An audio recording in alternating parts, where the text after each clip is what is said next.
Hello everybody, today's lesson will be poetry. The title of our poem is Daffodils by William Wordsworth.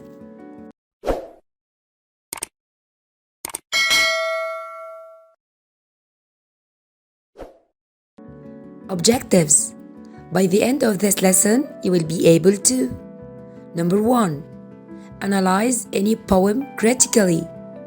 Number 2. Pick out the figures of speech. Number 3. Predict the theme or author's message of any poem. Number 4. Trace the various images and sound devices. Lead in. William Wordsworth, born 1770 and died 1850.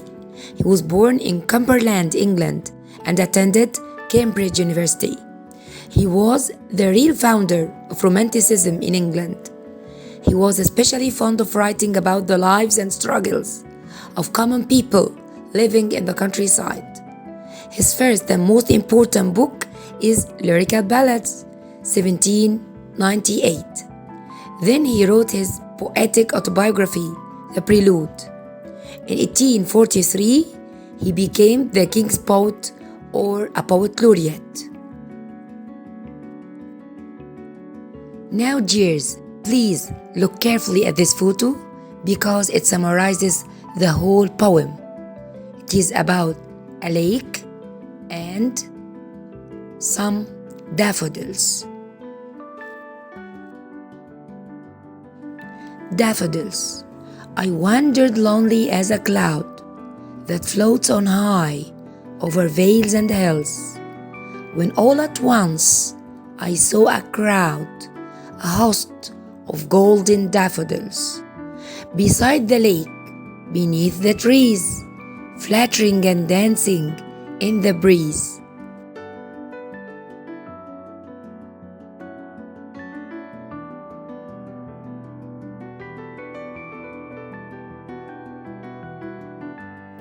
Now, dears, please look carefully at these photos and watch how the daffodils are fluttering and dancing because of the light breeze. Continuous as the stars that shine and twinkle on the Milky Way, they stretched in never-ending line along the margin of a bay. 10,000 saw I at a glance, tossing their heads in sprightly dance. The waves beside them danced, but they outdid the sparkling waves in glee. A poet could not but be gay in such a jocund company. I gazed and gazed, but little thought what wealth the show to me had brought. For oft, when on my couch I lie, in vacant or in pensive mood, they flash upon that inward eye, which is the bliss of solitude. And then my heart with pleasure fills, and dances with the daffodils. The last stanza means that when the memory of the daffodils came to the poet's mind, his heart fills with pleasure and starts to dance like the daffodils. Background. The poem was inspired by an event on 15th April 1802, in which Wordsworth and his sister Dorothy came across a long belt of daffodils. This poem was written between 1804 and 1807, and it was first published in 1807. Summary. The poet was walking aimlessly, suffering from loneliness, like a lonely cloud, moving over valleys and hills. Suddenly, he saw a huge number of golden daffodils beside the lake under the trees. The daffodils were moving from side to side because of the breeze or the gentle wind, as if they were dancing. The poet compares the daffodils to the stars that are found in our galaxy, the Milky Way, in being shiny and numerous. Their number was very huge, to the extent that the poet saw 10,000 daffodils at a glance. They were tossing their heads in an active dance. The poet imagined a competition of dancing between the waves of the lake and the daffodils. But the daffodils were better and happier than the waves. The poet was so happy because of this joyful company. The poet looked at the daffodils for a long time, but he didn't realize the real value of this scene until he went home. When the poet was lying on his couch or sofa, in solitude or loneliness, either with or without thoughts, he remembered this scene in his memory. As a result, his heart was filled with happiness and started to dance with the daffodils. Now, let's analyze the genre of this poem. This poem is a regular, lyrical, autobiographical poem. What about its form and structure? It consists of 4 stanzas of 6 lines. Do we have a rhyme scheme here? Of course. The rhyme scheme is A B A B C C, D E D E F F, G H G H I I, J K J K B B. Now let's move to the tone of this poem. This poem has a cheerful, happy, merry, and joyful tone. What about its theme? The theme here is about the beauty of nature and its effect on man.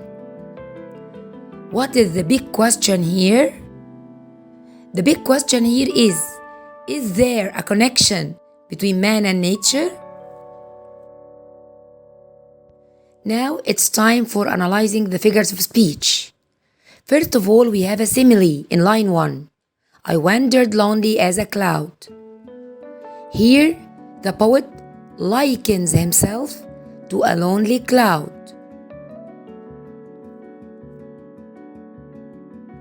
We have a personification in flattering and dancing in the breeze. Here, the poet personifies the daffodils as humans who can dance.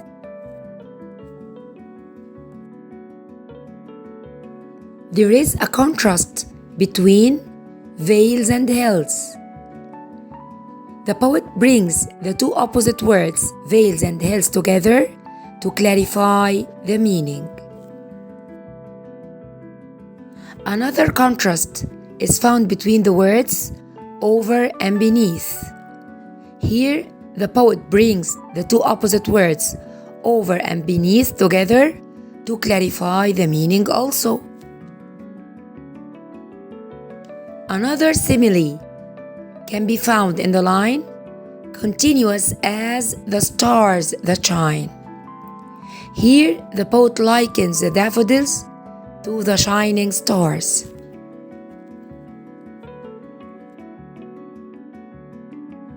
We have a hyperbole in 10,000 saw I at a glance. Here, the poet exaggerates in his description of the great number of the daffodils. Another personification can be seen in tossing their heads in sprightly dance. The poet here personifies the daffodils as people who dance and toss their heads. Moreover, there is a personification in the waves beside them dance it too. The poet personifies the waves as people who dance. There is a contrast in vacant or pensive mode. The poet brings the two opposite words, vacant or pensive, together to clarify the meaning.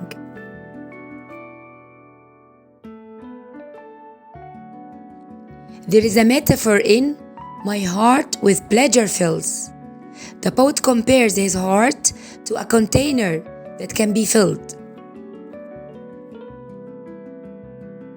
A final personification can be seen in my heart dances with the daffodils. The poet personifies his heart as a human who can dance. Shifting to the sound devices, let's start with alliteration. Do you remember alliteration, dears? It is the repetition of the first consonant sound. In line 2, we have high hills. In line 5, beside beneath. In line 24, dances and daffodils. The rhyme scheme also belongs to the sound devices. The rhyme scheme of stanza 1 is A B A B C C. Stanza 2, D E D E F F. Stanza 3, G H G H I I. Stanza 4, J K J K B B.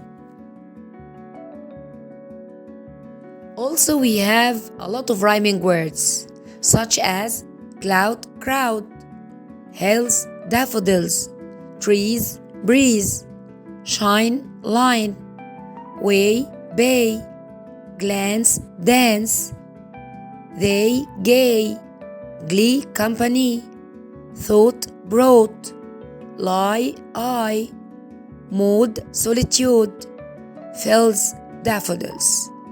Finally, we have repetition in the line I gazed and gazed, which is line 17.